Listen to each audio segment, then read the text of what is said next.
What was your first job? My first job was actually helping my dad at the theater where he worked part-time back when I was a teenager. I'd help him build scenery and stuff like that. It was really cool. It was fun. What's your favorite part of the day? I don't know. I don't think I have one. The weekend. Okay. What's one thing you can do that no one else can do? Something I can do that no one else can do? I can berate Matthew Cho really, really well. I don't think anybody can do it as well as I can. What's one thing no one knows about you? Well, if I told you, then somebody would know it, and nobody would know it. Nobody would not know it anymore, so I can't tell you. I'm sorry. If you had to describe yourself as a piece of furniture, what would you be and why? I'd be a dishwasher, 'cause that's all I do at my house. Pepsi or Coke? Neither. Dr. Pepper. Who's Or your- even more so, Boylan brand black cherry. Who's your favorite politician? Alive or ever? Both. Okay, alive? I'm probably going to have to go with Bernie Sanders because even though I'm not a Democrat and technically neither is he, I just love the fact that he's old and he doesn't care and he says whatever he thinks, and I think his policies would probably be actually really good for our country if we tried to implement them. Ever? I don't know how much of a politician he was, but I might have to go with Ben Franklin. Or Abe Lincoln. I can't imagine the pressure Abe Lincoln was under, and he still did a really good job as president. Do you believe pineapple belongs on pizza? Yes, because you got to mix the salty with the sweet, and people who are afraid of that need to get their head on straight. If you could eat anything for your last meal, what would it be? Pasta. I'm a pastaholic. Lots and lots of. I haven't bring like all you can eat, so I can just keep eating, and they wouldn't be able to kill me because I'm not done eating my last meal. So you gotta plan these things. What do you like most about your current job? I love the fact that I get to just interact with a bunch of young, vibrant, happy, energetic people all the time. I think it helps me stay feeling young. Or I can mask my immaturity by saying that I have to work with teenagers. Either one, both. Do you follow sport? No. Actually, I kind of follow luge because it's a really weird ass sport. What's Luge is where you know what a toboggan is, right? The bobsled. So luge is where people ride on literally just like a tiny little sled, flat on their back, and they steer with their calves, and they kind of look straight down like this because they're rocketing down like 90 miles an hour down a bobsled run, but just on top of a little sled. It's ridiculous and it's awesome. What is your favorite subject to teach? I'm gonna have to go with GoPo. Well, you didn't ask why, you just asked me what the answer was. Sheesh. I think it's because the students in GoPo tend to be much more engaged and really interested in what's going on. Whereas U.S. history is fun to teach, but there's a lot of kids who are not necessarily engaged. It's hard to engage them. I've had very little difficulty getting students in a GoPo class to actually respond and ask questions and discuss stuff. Other classes, it's much more pulling teeth. So it might sound a little elitist, but I do like teaching AP classes for that reason. What is the most embarrassing thing you have ever worn? Ever worn? Oh, in junior high, I had hand-me-downs for all of junior high because my family is huge and I have two older brothers. And the problem is my older brother who's nearest me in age is still 5 years older than me. So my clothes are 5 years out of date. It was in the 80s and I was still wearing bell bottoms. And I know your generation has no idea what my pain is, but when ask teachers to watch this, they'll be like, oh, that's horrifying. Bell bottoms in the 80s. Oh my god. And they were also, I was taller than my brother, so they were bell bottoms, but they were high like they were too short. So it's just tragic. What are your thoughts on climate change? Our planet is dying and we'll die with it before anything else gets fixed if we don't fix stuff.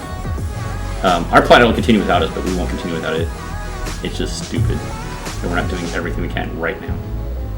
It's your generation's job to fix it. What is your favorite rock band? Ooh, man, I can go on for days on this one. Can we just do like a rock and roll music interview later? That would be awesome. My favorite band that currently I think is still recording is Radiohead. They're amazing. Every album of theirs is just so good. I don't think I have one single track on any of their albums I don't think is a good song. They're just phenomenal. They're innovative. They're consummate musicians. They're kind of weird, so that's always good. Also, I'm a huge fan of Rush, a Canadian band that just broke up. They've been around for like 50 years and they just broke up because they're old.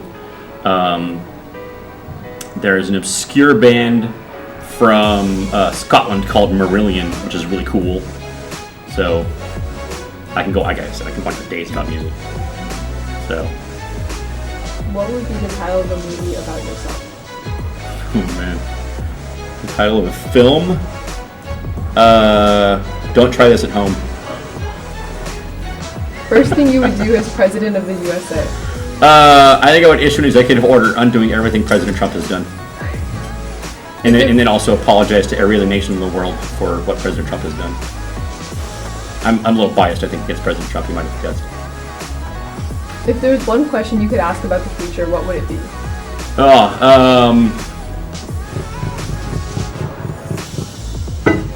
Oh man, I don't know. I could go for the easy one, like when will I die? Actually, I'd ask for the next $1 billion lottery numbers. That's kind of a cheat answer, but I'll go with it. Who is your biggest inspiration? Actually, my mom. I thought it was funny that when I was in high school, everyone's like, "You're a mama's boy," and I'm like, "No, I'm not." And I realized I totally am, and I'm okay with that. My mom's amazing. Supply or demand? Yes. First thing you do when you get home? Go. I hate the commute. I yelled at my cats about how horrible my commute was. Favorite and least favorite thing about Mr. Pumpkin? It's the same thing. His huge head. Worst date you've ever been on? Date? So my wife and I met on Match.com, and before we met, both of us had gone on various dates through that. And one lady, she wasn't from Russia, but she was from a Russian republic. I think it was Belarus. And we're sitting there, and I was like, "Ooh, accent, cool, very nice." And all this, she was pretty and all this stuff. And we started talking at this cafe. And after about 10 minutes, she goes, "I'm not racist, but," and then just, and I was just like, okay, yeah, but okay. And she just would not stop, and I was just like, but okay. And it was like, I wish I'd had a friend who would call me, like, you ever have that? They have like an app that's like, it'll call you like 10 minutes into it, they can be like, "Oh my god, are you kidding? Oh, I'm sorry, I have to go," and you can like, I didn't have one of those arranged, and we were also going to go see a movie and get dinner afterwards, and it was a long, awful date. Movie was good, though. Can't remember what the movie was, but I remember I liked it. What is the last thing you want to do before you die? I think it'd be cool to circumnavigate the globe in a hot air balloon. What would be the ideal breed of new dog? I've already had one, a pit bull. Pit bulls are awesome. They're so sweet. Who was your favorite student of all time? Favorite student of all time? I'm gonna say everybody but Matt Cho. I think actually, a student I had. I don't want to drop names because I don't want to do that. But she was awesome. She was the very first year I taught AP Gov. This is about 12 years ago, and her family had immigrated to the United States from Vietnam, and they were barely making ends meet, and she worked her butt off, and she got into Harvard, and in fact, she was accepted to Harvard, and they even gave her a stipend, not just paying off her tuition, but gave her a stipend to go to the school, and she turned that stipend around and gave it to her parents to help pay the rent. And I was like, wow, and then she's now working in foreign policy, I believe, in Southeast Asia, with Thailand and Malaysia, I think, through a think tank in DC, I think. That's what I heard. She got a law degree at Stanford also. So I was like, wow. And she came back and was like, "You inspired me to do all that stuff." And I was like, oh my god. So it was cool. What was the last book you read? I am reading a book called Fire and Blood, which is one of the Game of Thrones books. What show is your guilty pleasure? Guilty pleasure? I don't watch TV much anymore, actually. because when I started teaching, I ran out of time to watch television, and now I'm just like, there's too much crap on, and there's just so much coming at me. I can't think of anything. I'm a huge Star Trek nerd, though. It's not a guilty pleasure, it's just pleasure. It's an awesome show. What is your favorite animal and why? I'm gonna go with eagle, because it would just be awesome to be able to fly, and nobody messes with an eagle. How many of your stories are actually true? Almost all of them. There's every once in a while I'll make something up just to prove a point, but if I'm actually telling a story about myself, I do not think I've made anything up. Unlike Pelkey, ambulance driver, I doubt it. What are your thoughts on love? It's hugely important, and it's amazing when you got it. When did you meet your wife? Oh, if I don't get this right, she'll kill me if she sees this. We met in August of 2010, I want to say. And our first date was miniature golf. The one on El Camino in Sunnyvale. What is your favorite song right now? I don't really have favorite songs. I have songs I like, and I'll put on a playlist and just let them ride. But I don't think I've ever had a favorite song. What was the last concert you attended? Oh, that would be, which one was it? I saw summer of 2018. I saw up at the winery up above Los Saratoga. I saw King Crimson. It was amazing, and you have no idea who I'm talking about. Another awesome band. Been around forever. And what is your favorite store and why? Store? Probably go Streetlight Records. It's just awesome flipping through all the music and seeing what I want to buy. Although I don't buy music anymore because I can't afford it. What was the last thing you purchased? Gasoline yesterday afternoon. What makes you the most uncomfortable? Questions about making me uncomfortable. Come on. You asked me what makes me uncomfortable. Haven't answered that question. I'm not going to answer it, so there.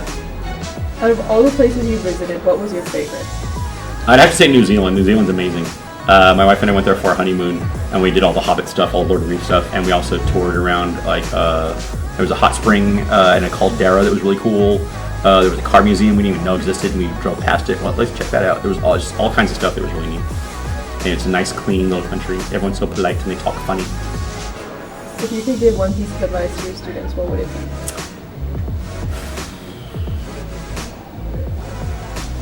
Do what makes you happy. Money is not the answer. Find love and keep it. What are some weird talents you have? I don't think I have any weird talents. I don't know. I can wash dishes really, really well.